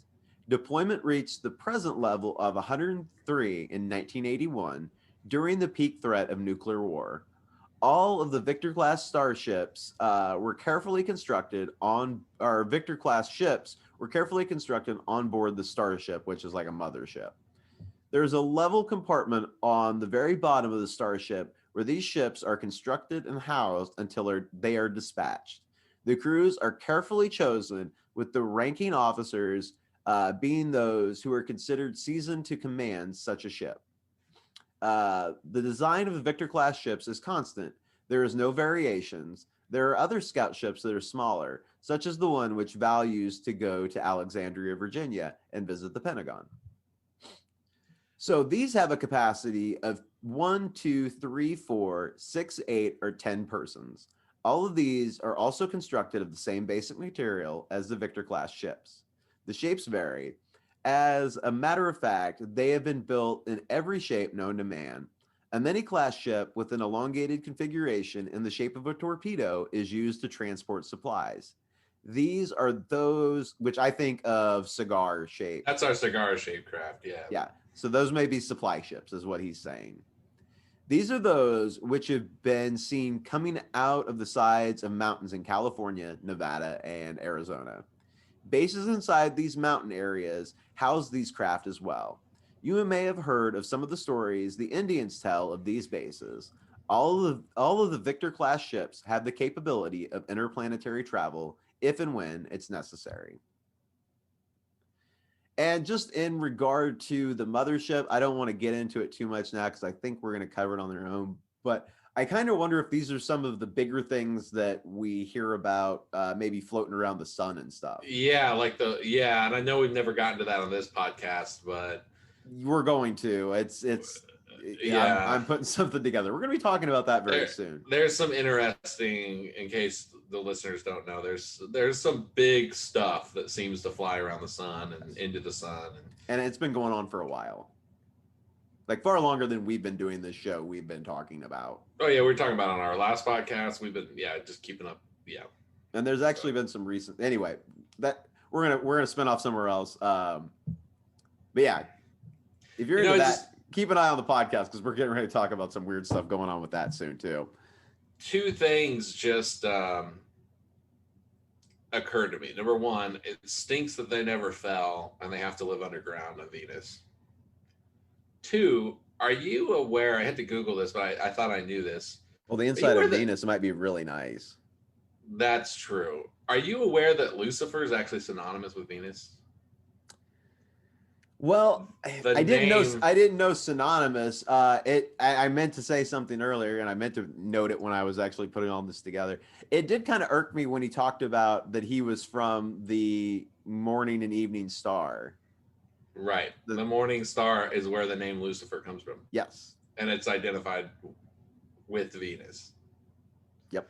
Anyway, just wanted to throw that out there. Yeah. You live underground in like a molten planet called the morning star. That sounds, that's great. But he's pro Jesus, Dennis. Yeah. He's pro Jesus. But even demons will profess the name.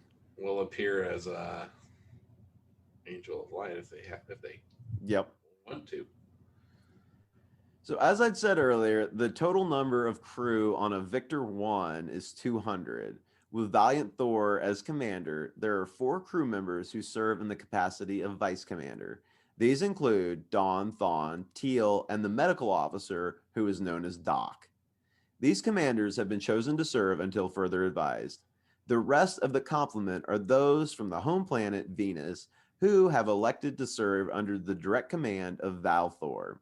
From time to time, however, there are those from other systems who volunteer to serve on Victor 1 for short periods of time, about 3 Earth months. This is done so that those of the crew members who wish to return home for a time may do so without disrupting the vital functions of the ship. Remember, life is not the same on their planet as it is here on Earth. No person or job is looked upon as any more or less important than any other person or job. Communists. So they like swap people in. Also, this went from him having a 3-year mission to now he's just got an ongoing base that we can presume, if true, is still going on to this day all over the planet. Well, yeah, it sounds like mission 1 was see if you can get the leaders to cooperate. You got 3 years to do that. If not, we're just going to go ahead and park our ship in this lake and see what we can get and going. Then start interacting with some people to some extent. It's just, I don't know. Which again brings back the, if this is like more of a spiritual being, is there some weird limit that's being set on them on like, you can't just come out and say, look, I can fix everything, but you can like bug people here and there. And if they spread the message and get other people to believe, okay. What is the mission though? What are you supposed to do? Because he won't do anything against your will. You're just supposed to tell people, and then whose mission? I mean, what's the Val's mission? Like, well, he's basically trying to unite humanity, give them technology that will cure all our illnesses and will unify us essentially. But he won't do it against our will, and the leaders have already turned him down, so he has to do it like covertly. Won't do it against leaders of the worlds, I guess. If they won't let him do it, he can't. Or he won't. Right. As far as like a leadership takeover sort of thing. You're right. He does have like limits. But again, if you're this, like, if you really think that what we're doing is wrong and that we're screwing everything up and you want to help and you're this far more advanced being, you would think at some point you would just kind of step in and be like, look, we're going to stop chewing on your leg. Like, you got to stop this.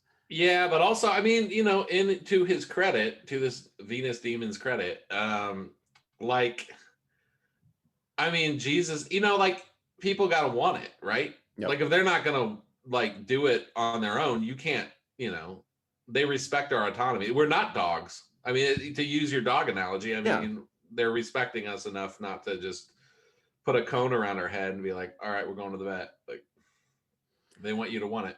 Well, but they only seem to care about, I don't know, just it's got to be done through the world's leadership as it is now, or otherwise they won't really do it. Yeah. But then they've also got it sounds like they're silently keeping things in check in some way.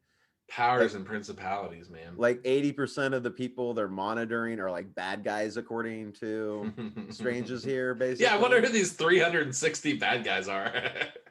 That's what I mean. It must be pretty bad. So I bet one of them was Hugh Hefner out in Vegas and stuff. Or wherever he lives. I don't know. He lives in California. Oh, yeah. He lives in Venus now. Probably. So 3 to 5 crew members directly assist VC Teal in the preparation and teaching of various classes conducted aboard Victor 1. Most of these classes are conducted by her and pertain directly to the following subjects: Earth sciences, Earth people and their habits, the fall of mankind and the salvation of Jesus Christ, and the psychology of human beings. Their tasks included command the starship as well as Victor 1, head the Venusians, Council of 12, control certain outposts around this planet, oversee the task forces used to contain radiation around your cities, make regular journeys to and from the planets, conduct seminars on the starship for the indoctrination of those visiting from other star systems. So it's like they're like the welcome crew for Earth. On like, if you're another race of alien and you show up to Earth, they're like, hey man, like you can't just go running around here. Like, come take a class. We're going to tell you about these things. Oh, I didn't think about them giving it to other aliens. Yeah, they're like, that's what I mean. That's what I'm saying. They're kind of benevolent. They're almost like a police force in a way. Like they're like, hey, this is right. They're like immigration and customs. It's almost like they're like missionaries from another planet.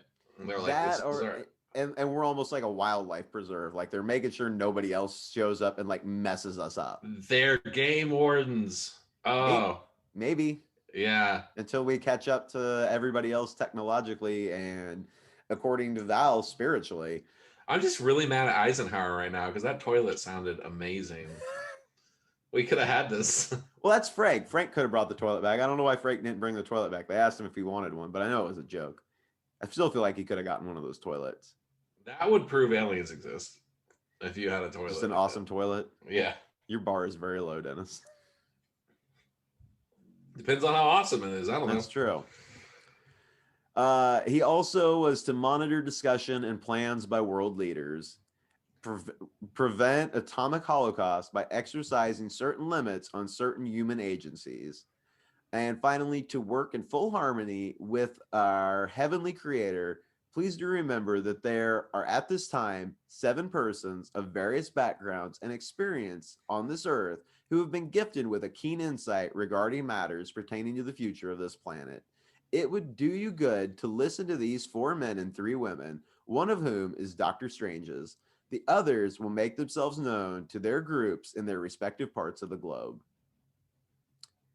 And I didn't dig a ton. I couldn't find anybody else that was saying this exactly like this. There are other people that talk about Valiant Thor, and we're going to get into that a little bit real quick. But this is Doctor Strange's is definitely the biggest Val proponent and was like he beat that drum till he died. And that was Doctor Strange's talking when he said, "Listen to Doctor Strange's." No, that was Val talking. Sorry. Oh, okay. That last part, yeah, I'm sorry. That was Val like describing to Doctor Strange's. He's going down a list of the things he does, is what it is. That's a big job, man. Yeah, Val's probably a little stressed out, I would imagine. You gotta like put on a seminar for some like Zeta Reticuli, and then you gotta like stop nuclear war. Yeah. Yeah. And then you gotta like keep the fishing boat going well so you can get back to exactly. You gotta it's a 2-stroke. It's hard to maintain. So I kind of want to now I want to tie it into a little bit about what we were talking about last week with some of the Gnostic stuff and Ike. So a number of Christian sources have pointed out the connection between UFO aliens and the occult. A more notable one is Dr. Hugh Ross. He has a background in physics and a PhD in astronomy, and co-authored Lights in the Sky and Little Green Men. In an interview with the Toledo Blade, Ross describes his process for narrowing down the connection.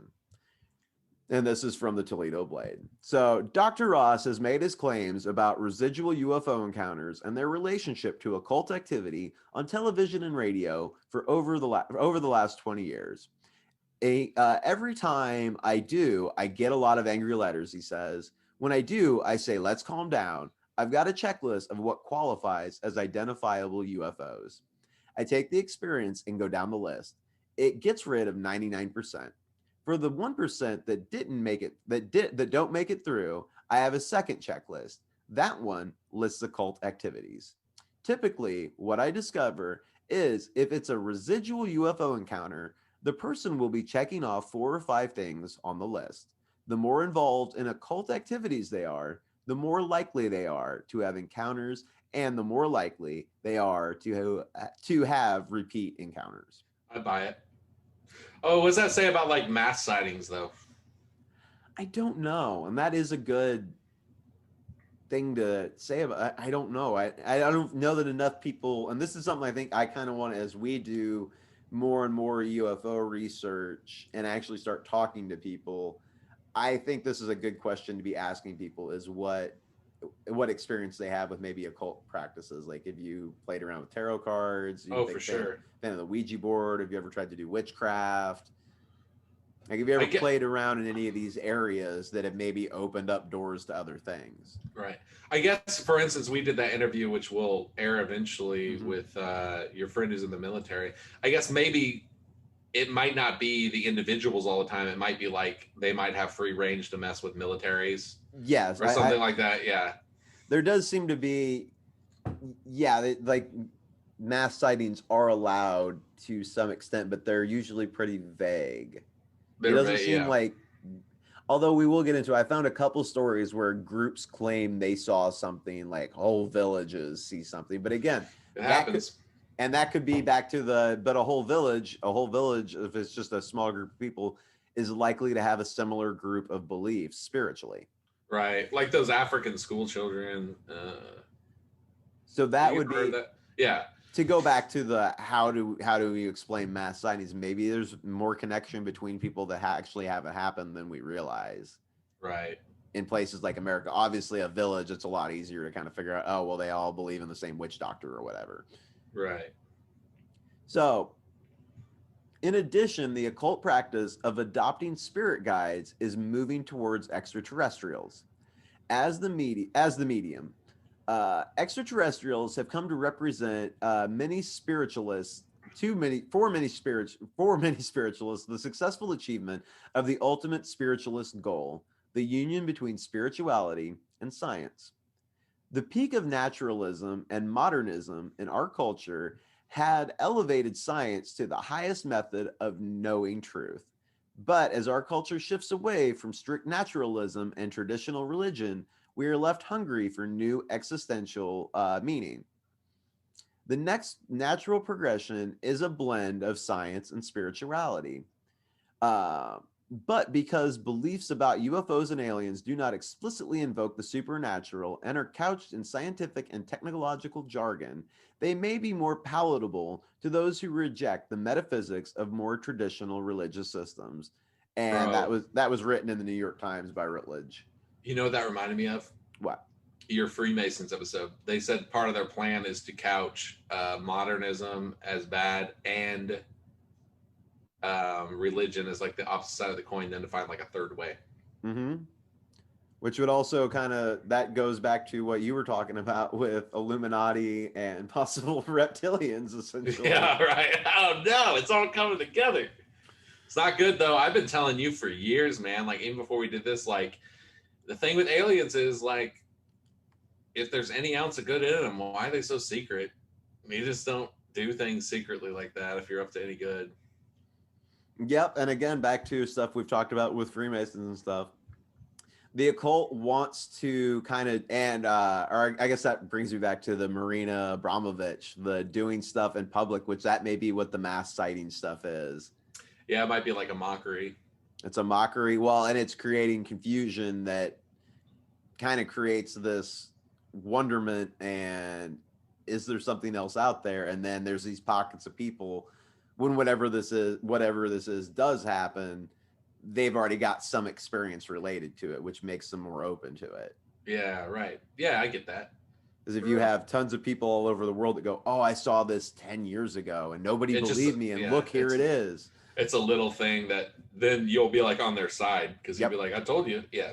You've been waiting for vindication for all these years, and here it is. And so you're going to latch onto it. What if they really are good and they come and like I shoot one of them because because I have this, I'm looking for vindication? Well, I feel like here in America, that's going to be a fair amount of response from a lot of people. That's going to be a gut reaction from oh no, not the hat. For those of you listening, it was not a MAGA hat. It was a it's a hat I love that has a big eagle on it. I think it's funny. He does act very conservative when he wears it, though. It's like my it like possesses me. I can't help it.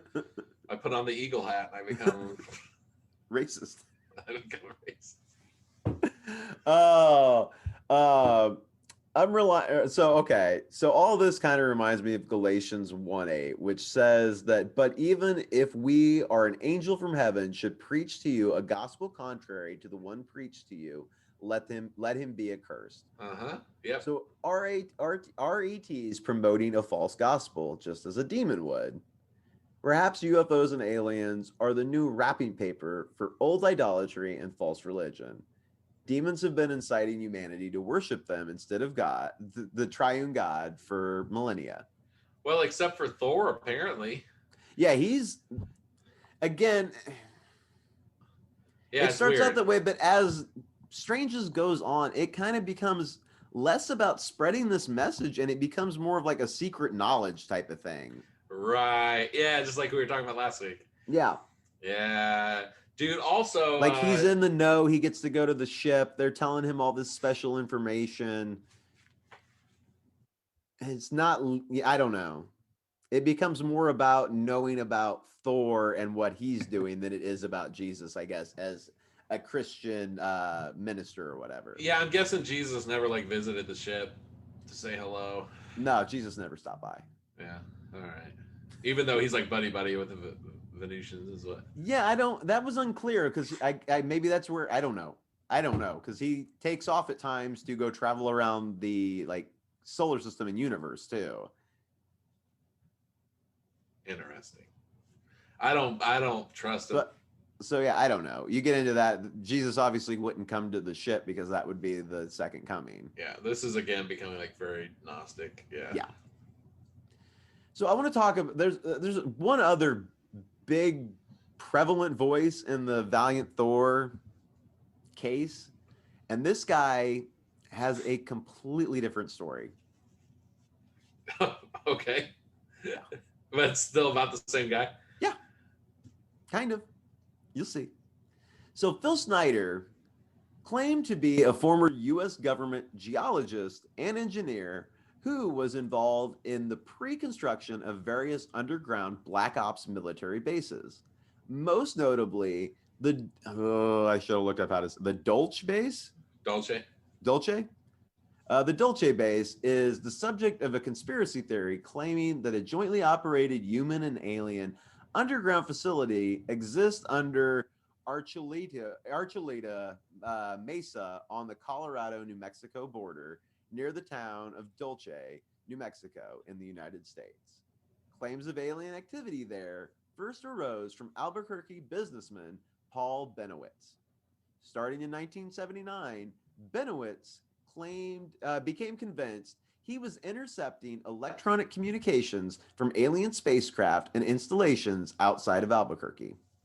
By the 1980s, he believed that he had discovered a secret underground base near Dulce populated by gray aliens and humans.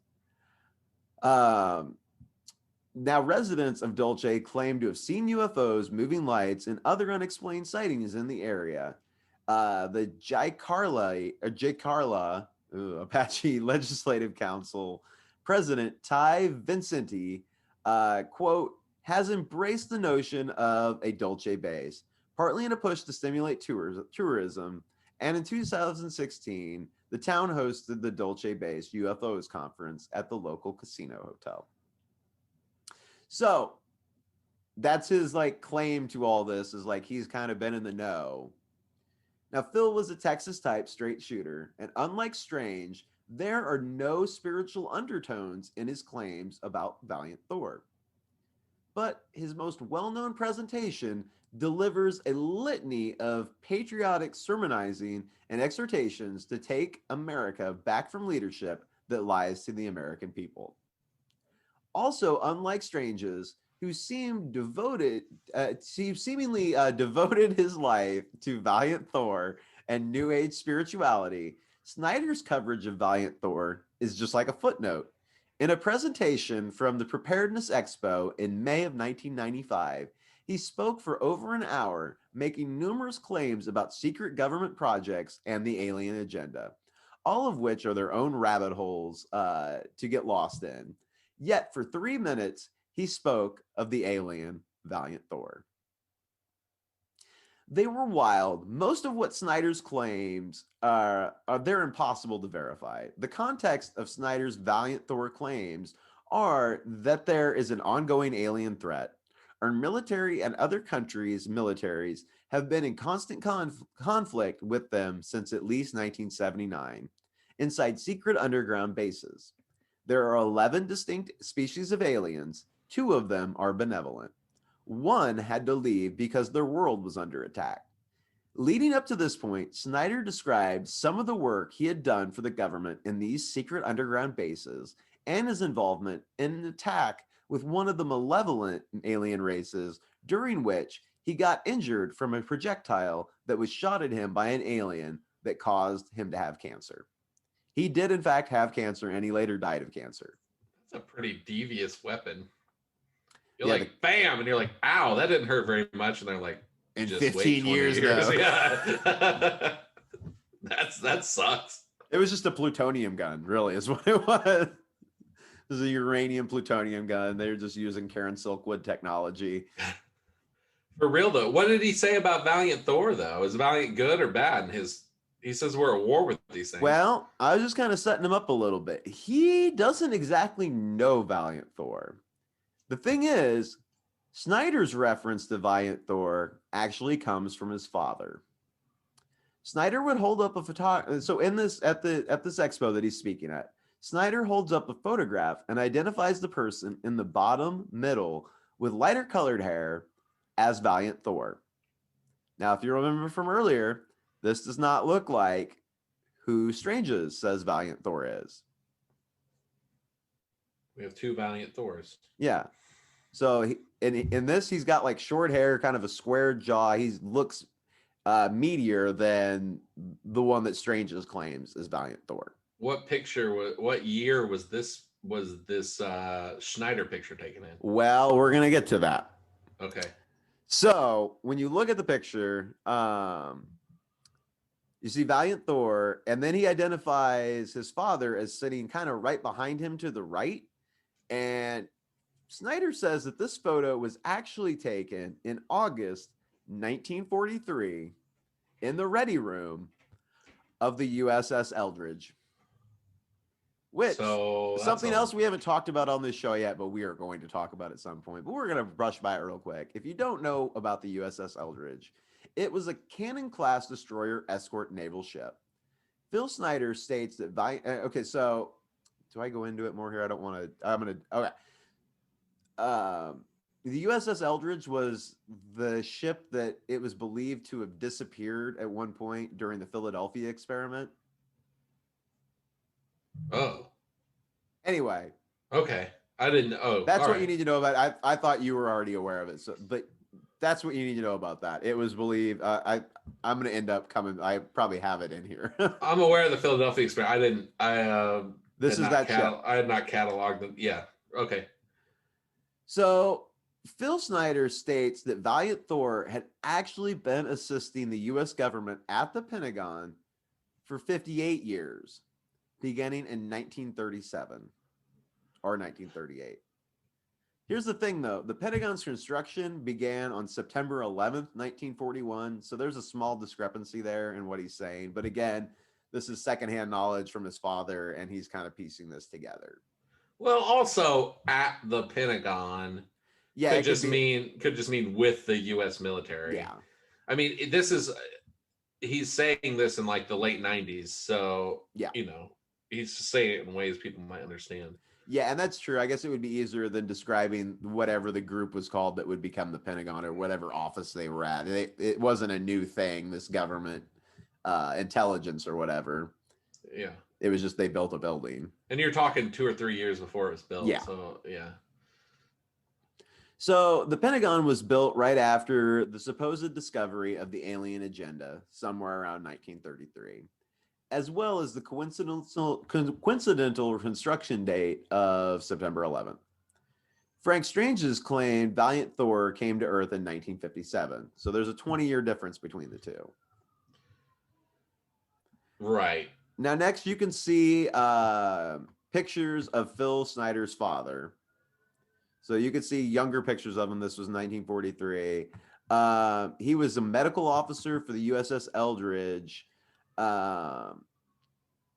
It was also legend, and I didn't look into this too far, that he was possibly a German U-boat commander, which didn't make sense to me. That doesn't make any sense at all. That would have been World War II as well. But I mean, I'll put the picture up. Like, I just found this in passing, and I did, again, there's so many places where you could go off into other things. I'm trying to stay on Valiant Thor. There was a lot of just telling myself to stay on target.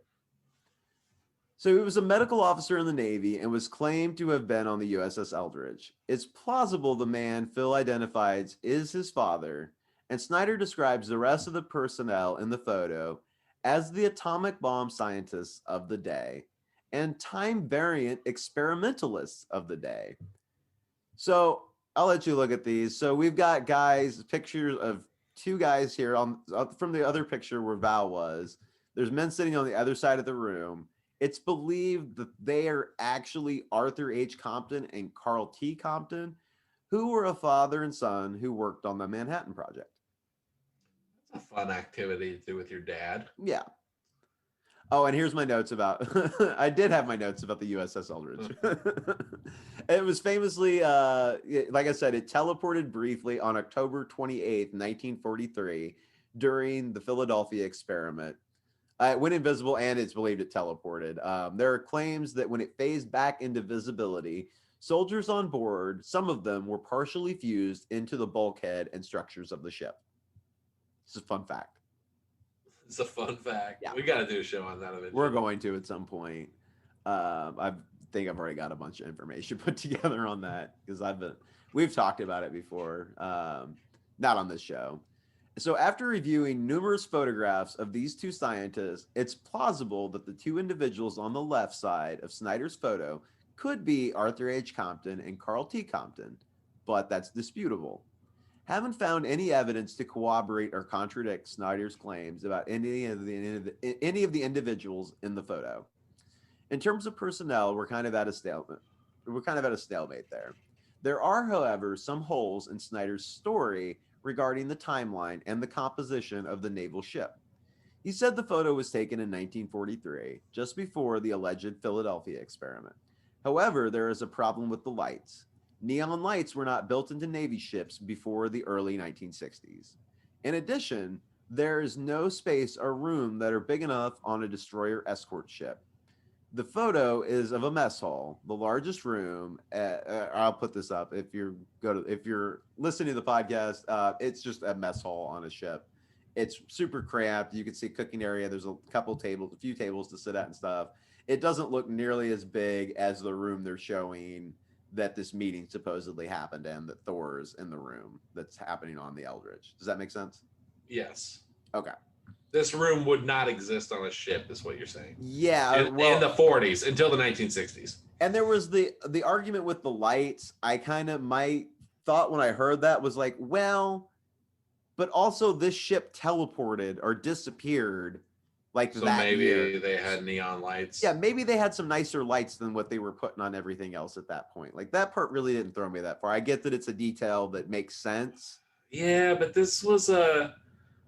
But if that's the Eldridge did exist. It was a real ship people were on. I doubt. I believe it's still around today. I don't know. I don't think it's in use, but I think it still exists today. Yeah, I'm sure. I feel like the fact that the lights didn't exist for another 20 years and that there was not a room this big on ships, like normal people worked on this ship as well. So like they would be like, oh yeah, we had neon lights. You know what I mean? It just seems like a weird lie. Yeah. It's just a weird thing to lie about. I think he got called out on this picture. Yeah. I mean, he did. That's kind of what I'm.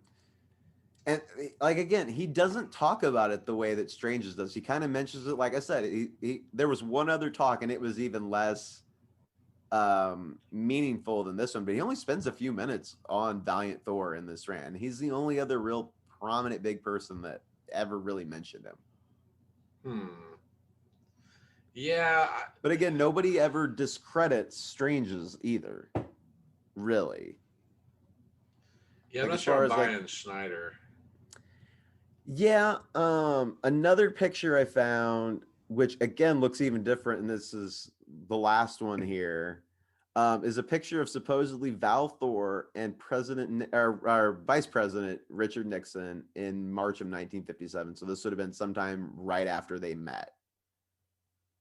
And you can see in this one, if this is Val, he looks nothing like the other two pictures. He kind of looks like the last one with the hair.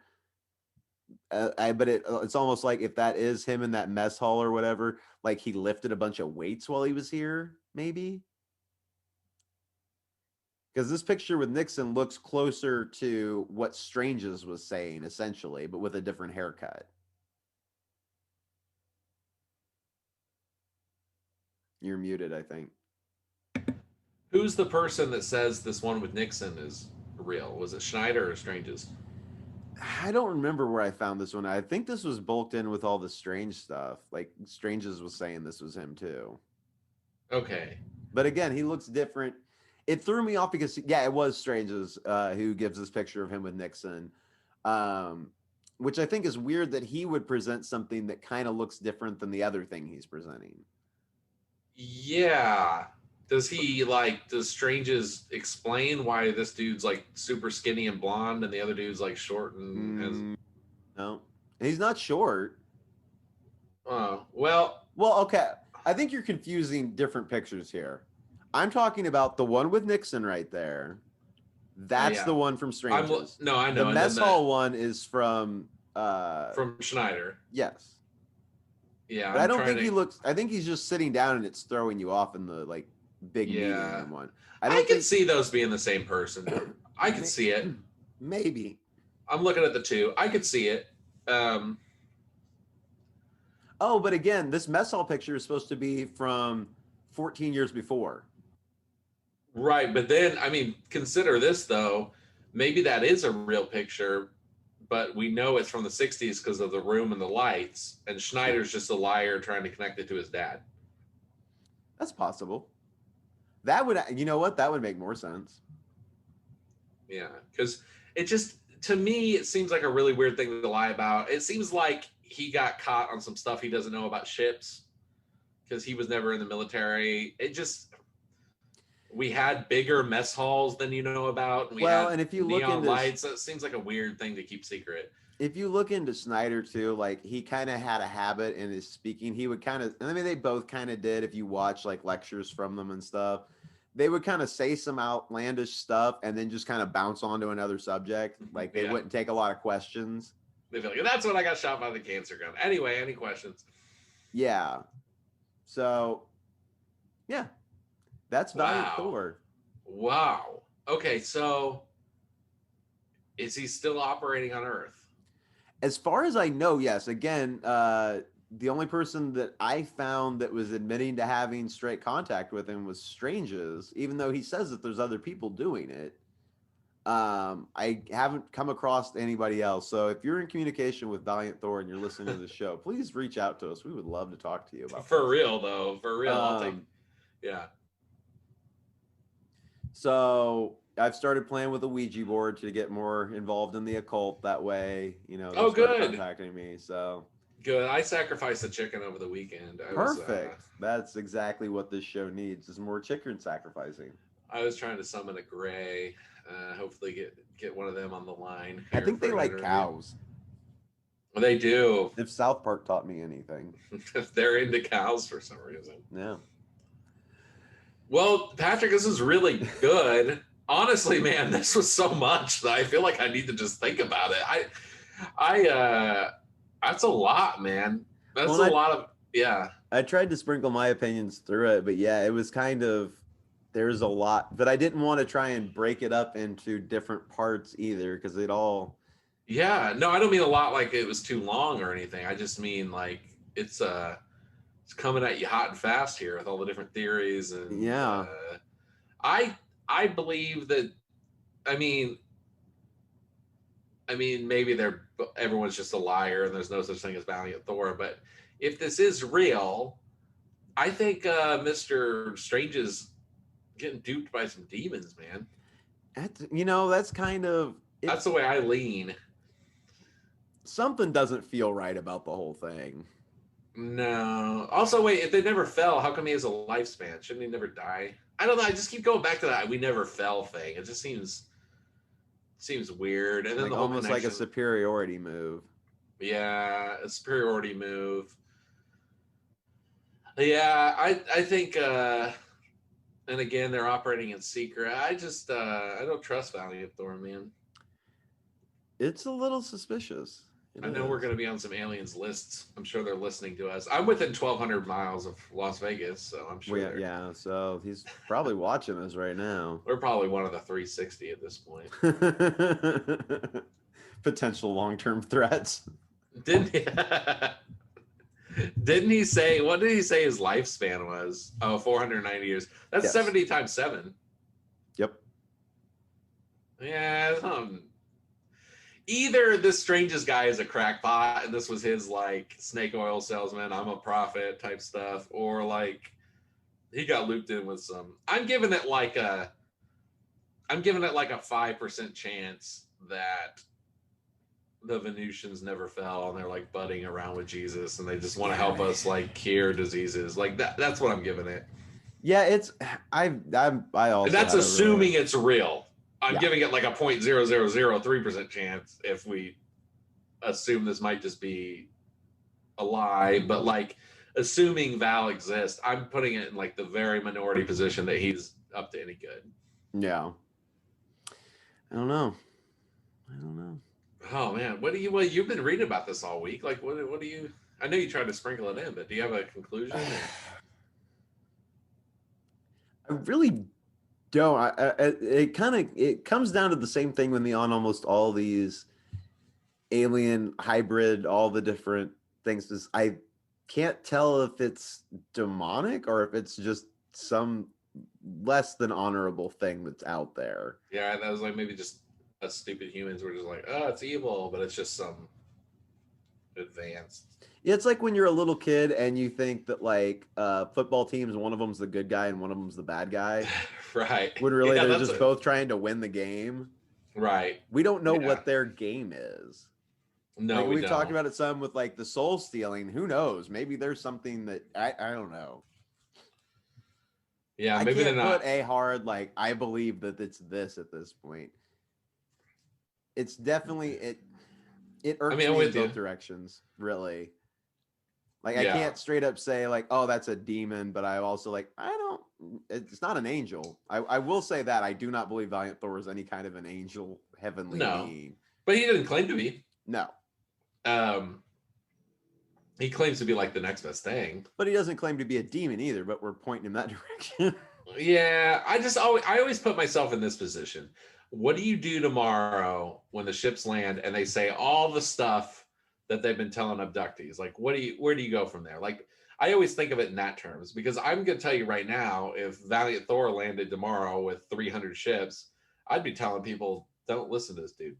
I would have to hear what he has to say first. Like so far, most of what he's said in this, I don't know that I would have any real problem with, but he doesn't really give the course of action either in any of this. Like, no, he kind of claims what he believes, and I'm like, all right, well, we're on board on that. Like, I believe along the same lines as you. I don't know that I fully believe everything you're saying about the stuff that I don't fully know about. What a mockery, though. Like, if you were evil, like to come as like a cosmic. If you were the demons who were like jealous of humans and stuff, and then you can't be saved, but humans can still be saved, what like would be the ultimate mockery to show up and be like, hey, I'm here to tell you about Jesus? Yeah, and then, well, again, like I said, Strange is kind of later on in life kind of delved into this more like hidden knowledge. Like I'm hanging out with Val and finding out all the secret stuff, and like only the chosen people get in with that. And it does seem to like kind of twist its way towards that. So I guess I feel like I'd probably by the end of it not be going along with what Val's saying. Like I don't think you haven't seen the toilets. That is very true. This toilets sound amazing. I might consider heresy. That's terrible. Oh, no. I appreciate it. Yeah, no, I appreciate it. Yeah, I get it. No, I mean, I don't. I'm gonna have to think long and hard when I think about this. I mean, I'm definitely skeptical about something showing up and doing that for sure. Like, I'm not gonna go like sell all my earthly possessions and bring them the money or anything like that. Well, you think that would be okay? I mean, I was just thinking of a cult move. Oh no, I know, but I was saying like you think that would be brought up, like.